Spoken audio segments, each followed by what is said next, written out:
अगर कोई एंटिटी की बैलेंस शीट में डेट है, लोन है, डिबेंचर वगैरह है इशू किया हुआ, तो उसका कॉस्ट ऑफ डेट कैसे निकलता है? देखिए, कंपनी अगर इंटरेस्ट पे करेगी तो इंटरेस्ट को P&L में डेबिट करके उसका टैक्स का डिडक्शन जरूर लेगी।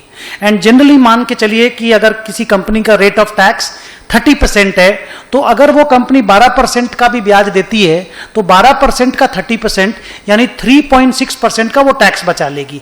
तो इफेक्टिवली उसका जो केडी होगा that will be 12 into 1 minus 0.3, that is 30%. So effectively it will be 8.4%.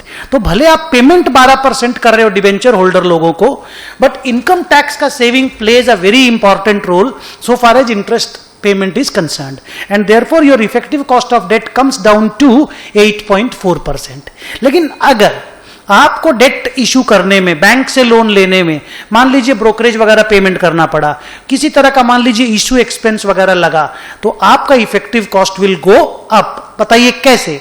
ऐसे कि अगर आप 100 रुपया का लोन ले रहे हैं और आपका 4 रुपया का खर्चा पड़ गया, तो आपके घर में तो 96 ही आया, लेकिन आप इंटरेस्ट तो पूरे 100 पे दोगे क्योंकि लोन तो 100 रुपीज का है।